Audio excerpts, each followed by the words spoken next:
स्वागत है आपका। अब आगे बढ़ते हुए बात कुदरत की मार की हम करेंगे।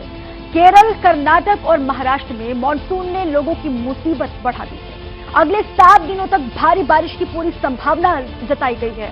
महाराष्ट्र में तो पानी की मनमानी लोगों को डराना भी शुरू कर चुकी है और ऐसे में अब आसमानी आफत का कहर और भी खतरनाक होने वाला है।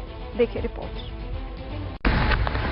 पहली तस्वीर 14 जुलाई की है। पुणे मुंबई एक्सप्रेसवे पर कुछ घंटे की बारिश ने ऐसा हाल कर दिया कि 2 पहिया 4 पहिया चालकों का मंजिल तक पहुंचना दूभर हो गया। सबसे बुरा असर पड़ा खोपोली के पास बोरघाट में, जहां मुंबई की ओर जाने वाली लेन पर निचले हिस्से में पानी जमा हो गया। दूसरी तस्वीर मुंबई से सटे पालघर की है, जहां फ्लड अटैक में एक एम्बुलेंस फंस गई। अंदर मरीज था, अनहोनी भी हो सकती थी। पास खड़े बच्चों ने धक्का लगाकर किसी तरह एम्बुलेंस को पानी से बाहर निकाला। अब महाराष्ट्र में फ्लड अटैक की कुछ और तस्वीरें देखिए।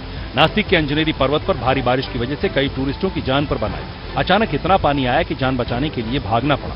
एबीपी न्यूज रिपोर्टर को पता चला कि प्रशासन के आदेश की कुछ टूरिस्टों ने अनदेखी की और पर्वत के ऊपरी हिस्से की ओर चले गए, जहां जाने की मनाही है। राहत की बात यह है कि फंसे हुए पर्यटकों का रेस्क्यू हो चुका है।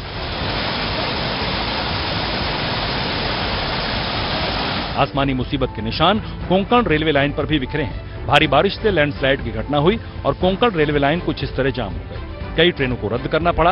रेलवे ट्रैक से मलबा हटाने में भी प्रशासन को बड़ी दिक्कतें आई और प्रशासन से ज्यादा कष्ट में दिखे यात्री।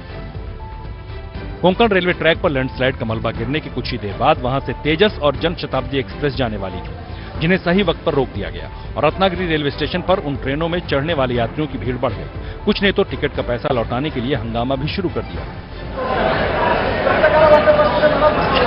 महाराष्ट्र के लिए यह हफ्ता भारी है, तो अगले 5 दिन तेलंगाना में भी आसमानी मुसीबत का अलर्ट है।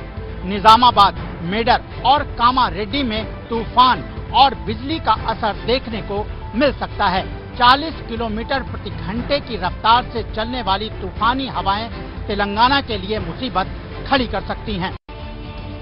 और अब बात देश के सबसे बड़े राज्य में सैलाब के प्रहार की। उत्तर प्रदेश के 16 से ज्यादा जिले बाढ़ की चपेट में हैं। उफनाई नदियां लगातार हादसे को दावत दे रही हैं। मॉनसूनी आफत के आगे यूपी की लाचारी को बयां करते कुछ वीडियोस सामने आए। यूपी के जिन 1.5 दर्जन जिलों की हालत मानसून के बाद खराब हो गई है, उसमें एक नाम सिद्धार्थनगर का भी है। बूढ़ी राप्ती का रौद्र रूप ऐसा है कि कई इलाके समंदर से दिखने लगे हैं और आने जाने के लिए स्टीमर बोट ही विकल्प है। एबीपी रिपोर्टर दिव्यांकर ने उफनती नदी की तबाही देखी और सैलाब संकट से कराहती आबादी के मर्म को भी समझा। सिद्धार्थनगर में बूढ़ी राप्ती नदी ने भारी तबाही मचाई हुई है।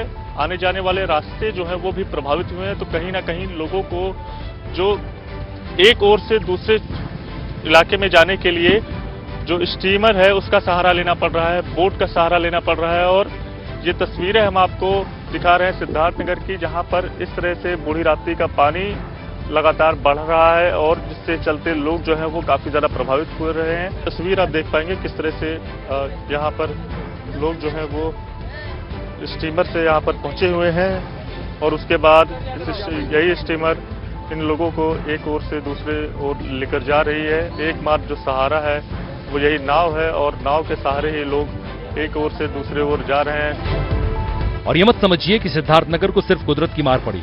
बाढ़ पीड़ितों की पीड़ा की वजह सिस्टम भी है, क्योंकि यहाँ एक छोटा सा पुल 1.5 साल से बन रहा है। परेशानी एक ही चीज का नहीं है, जाने में परेशानी है, तो फसल सारा सब नुकसान हो गया बहुत ज्यादा। तो ये समस्या हर साल रहती है, कोई नई समस्या नहीं है। जैसे कि ये 1.5 साल से जो है आ रहे हैं हम, तो यहाँ पर देख रहे हैं बन रही है, मगर अभी कब तक कंप्लीट नहीं हुई। दिक्कत तो बहुत ज्यादा हो रही है, जाने के लिए आने के लिए हर एक चीज के लिए दिक्कत हो रही है। फिर उसकर से बच्चे हैं, कैसे लेकर के आए, कैसे लेकर के जाए। पूरा घर में पानी है साहब जी, बहुत पानी है घर में, सब पानी पानी, तीनों गांव के अंदर पानी पानी है। नुकसान कितना हुआ? फसल भी चला गया और घर में भी अनाज पानी भी भीज गया।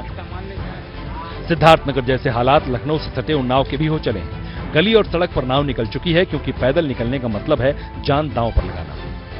उन्नाव का जो जल स्तर है वो लगातार बढ़ रहा है। जो खतरे का निशान से 28 सेंटीमीटर ही दूरी पर बचा हुआ है गंगा का जल स्तर, और जो यहाँ के तटीय इलाके हैं वहाँ पर बाढ़ जैसी स्थिति हो गई है। यहाँ से नाव से उनके घरों तक जाना पड़ रहा है। साफ तौर पर आप तस्वीरों में देख सकते हैं कि ये जो नाव, जो यहाँ पर सड़क हुआ करती थी, पूरी तरीके से जलमग्न है। लोगों के आवागमन के लिए नाव का इस्तेमाल किया जा रहा है।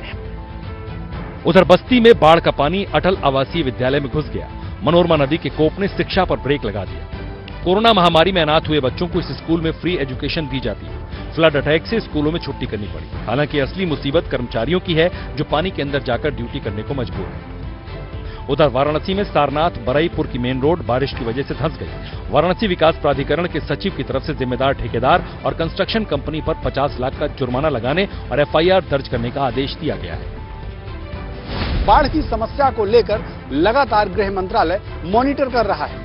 असम, उत्तर प्रदेश और गुजरात के मुख्यमंत्रियों से गृह मंत्री अमित शाह ने खुद फोन पर बात की है। केंद्र सरकार की ओर से मुख्यमंत्रियों को हर प्रकार की मदद का आश्वासन दिया गया है।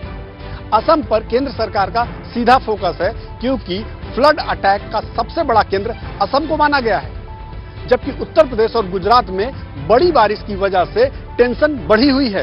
जैसे ही घड़ी का काटा दोपहर 2:30 पे आए, बबीता जी का दिल सास बहू साजिश के लिए मचल जाए। और ये है इनकी बहू, पूरे दिन ऑफिस की टेंशन हो जाए गॉन जब ये करें अपना फेवरेट शो फ्री टाइम पे ऑन। इनकी तरह आप भी देखिए अपना फेवरेट शो अपने टाइम पर और डाउनलोड कीजिए एबीपी लाइव ऐप अपने स्मार्ट टीवी पर।